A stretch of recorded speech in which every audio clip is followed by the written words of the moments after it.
pure baku hantam pakai tangan, tonjok-tonjok, congor-congoran, bener-bener pertarungan yang berdarah-darah yang seru banget. Gak menduga gitu loh kalau ternyata di era dimana semua dipenuhi isekai ini, aku bisa menemukan seri yang seotentik, sekeren, seepik ini. Karena percayalah, ceritanya nanti, pegang kata-kataku, gak akan secetek, sesimpel, sesederhana yang kalian kira. この番組はご覧のスポンサーの提供でお送りします。 Oke, saya datang kembali di Sana Speak. Jadi kali ini akan aku lanjutkan kembali pembahasan terkait seri yang akan tayang di Spring 2021 kali ini. Ini serinya bisa kalian tonton secara legal di YouTube, ada di Muse Indonesia, di Muse Asia ada. Kemarin udah tayang satu episode pre-airnya, langsung view-nya jutaan ya kan. Juga berapa kali ini diminta juga di komentar, di DM juga. Ini adalah salah satu penyesalanku. Seharusnya aku tahu seri ini jauh lebih awal. Dari dulu tuh aku harusnya udah tahu. Karena men, percayalah, aku bukan bias ya, tapi karena aku udah ngikutin manganya, aku akan bilang, di Spring 2021, anime favoritku, aku akan langsung bilang, Tokyo Revengers itu yang terbaik di Spring 2021. Ini manganya cukup terkenal dan bisa dibilang cukup bagus gitulah ya. Sehingga aku putuskan untuk bikin kontennya ini tadi ketika aku coba riset ngikutin manganya. Boy, it's such a good shit. Beneran bagus banget buat kalian yang belum baca manganya, aku saranin baca manganya. Jadi itu aja untuk pengantarnya, udah terlalu panjang rasanya ya. Tapi yang pasti silahkan di like, share, subscribe kalau kalian suka pembahasan kali ini. Jangan lupa di follow Instagram Sana Speak. Mari kita mulai sebagai sama pecinta anime, sebagai sama otaku, penikmat Tokyo Revengers. Mari kita saling berbagi pendapat. Tapi ingat, jangan sampai saling berdebat. Cukup Rob ini sebagai penikmat dalam sesi diskusi hangat.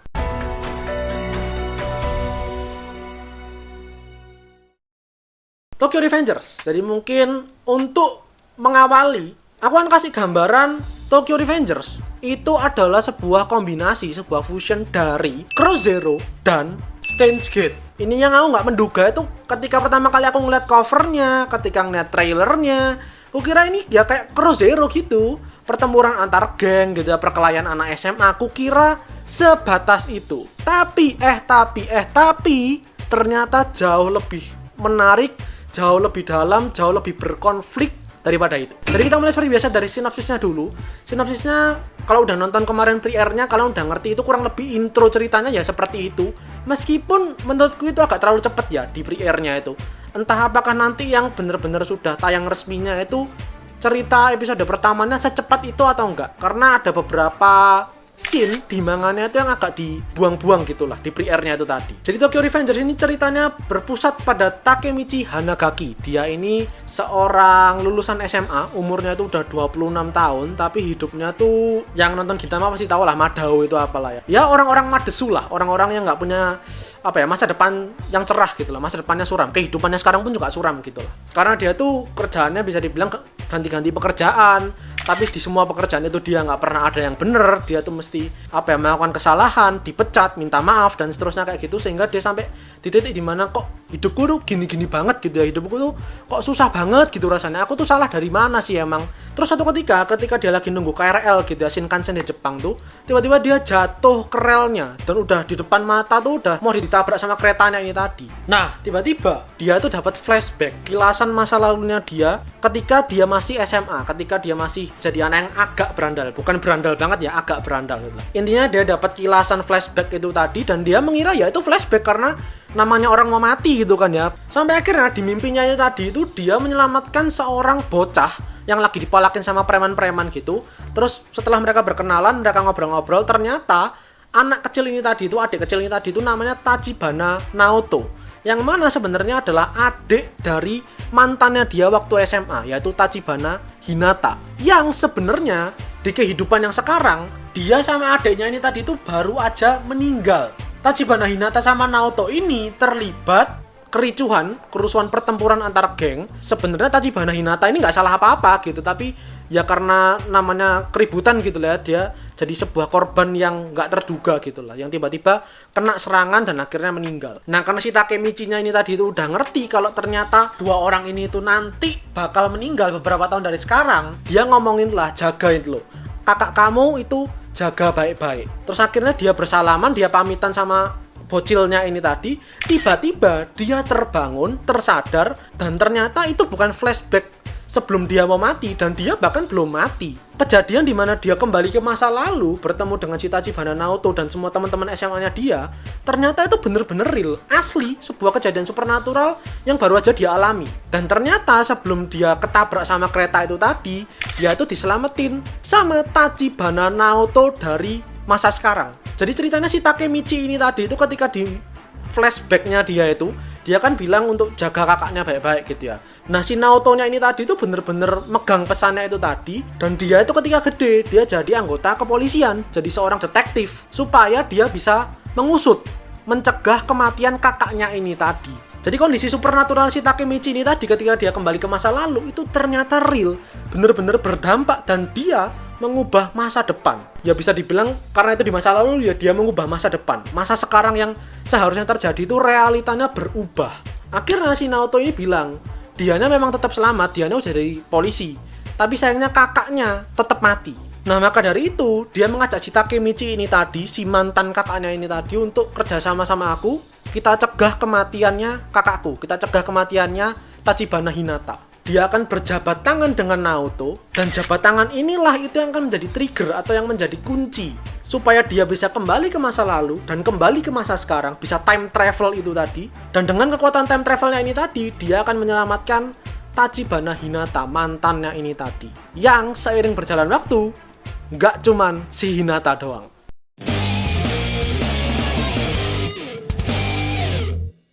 Aku kan bahas dari karakternya. Jadi kalau di Tokyo Revengers itu kalian harus punya memori yang kuat terkait nama-nama para karakter dan wajah-wajah para karakternya ya. Karena sekilas tuh beberapa tuh ada yang mirip dan namanya tuh ada banyak banget gitu loh. Jadi mungkin kalian udah tahu kemarin di pre-air-nya tuh udah dikasih tahu kalau misinya si Takemichi ini tadi tuh untuk mencegah kematian Hinata adalah dengan mencegah pertemuan pemimpinnya geng Toman, yaitu Manjiro Maiki Sano dengan Teta Kisaki.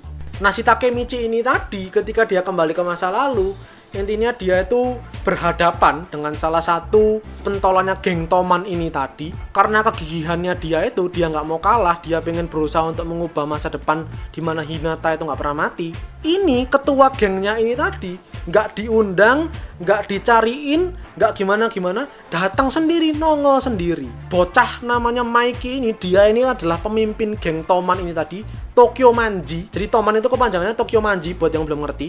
Jadi si Maikinya sendiri yang nemuin si Takemichi, dan karena melihat kegigihannya dia tuh tadi, si Takemichi ini bisa dibilang kayak jadi kacung lah ya. Kalau dibilang temen rasanya kayak terlalu tinggi derajatnya, kayak kacungnya dia.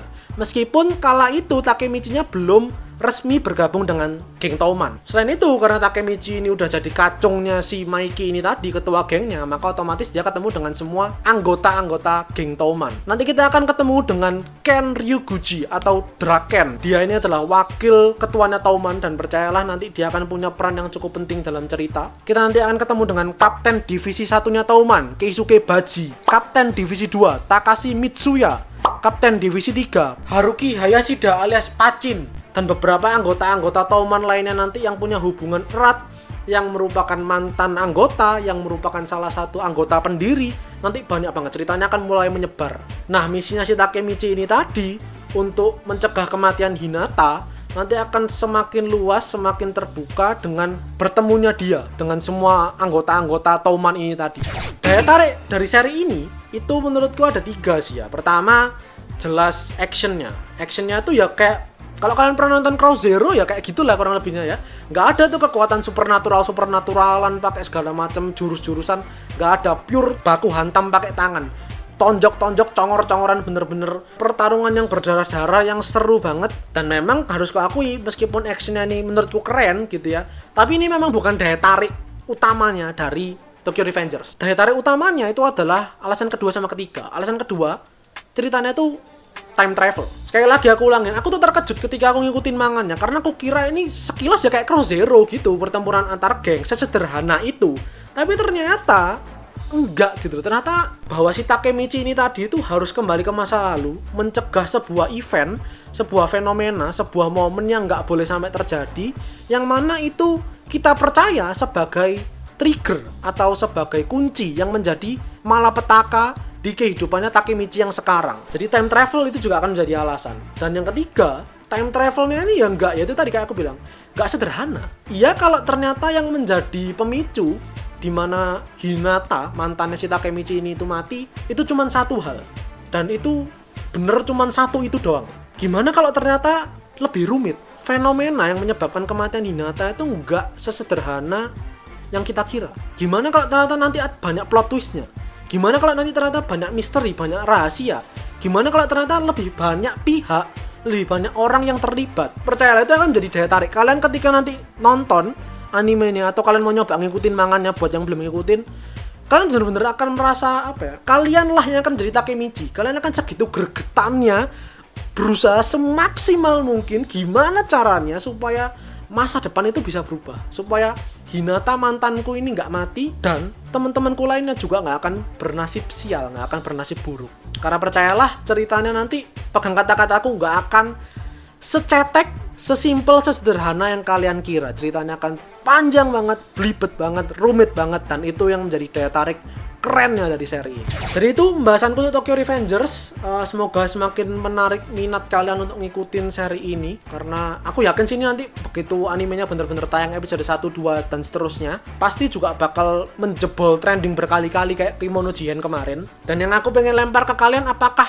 aku harus bahas manganya? Karena sekali lagi, man, ini keren banget beneran. Aku tuh kayak nggak menduga gitu loh, kalau ternyata di era dimana semua dipenuhi isekai ini, aku bisa menemukan seri yang seotentik, sekeren, seepik ini. Karena maksudnya apa ya, kayak plot dasarnya time travel itu aja itu udah keren gitu loh, dan digabungkan dengan semua konflik yang terjadi, actionnya juga. Makanya aku penasaran apakah kalian akan tertarik kalau misalnya nanti selama perjalanan animenya aku akan bikin konten yang bahas mungkin kaitannya dengan manga atau apapun gitulah, yang intinya berkaitan dengan Tokyo Revengers. Karena setahuku sih udah ada satu channel lain yang bahasnya itu memang fokus di Tokyo Revengers. Barangkali kalau kalian mau nonton atau subscribe gitu barangkali ya. Tapi kalau misalnya memang tertarik ya nanti akan aku pertimbangkan untuk agak banyak pembahasan soal Tokyo Revengers. Karena itu kan yang YouTube mau ya kan, dikasih konten yang agak mikir, dikasih konten yang kritis gitu, nggak mau kan. Maunya kan pembahasan yang manga gini kan. Jadi ya akan aku turutin dikit-dikit gitu lah. Silahkan like videonya kalau kalian suka pembahasan kali ini. Jangan lupa berkomentar, share juga ke teman-teman kalian supaya semakin banyak orang yang ngikutin Tokyo Revengers. Karena percayalah, it's such a good shit, bener-bener bagus banget, epic banget. Dan terakhir jangan lupa di follow Instagram Soundspeak dan subscribe buat kalian yang mau menikmati lebih banyak konten anime dan manga dari channel Soundspeak. Karena anime dan manga itu yang aku suka dan itu yang kalian suka. So I'll see you guys in the next video. Niterashay minasan.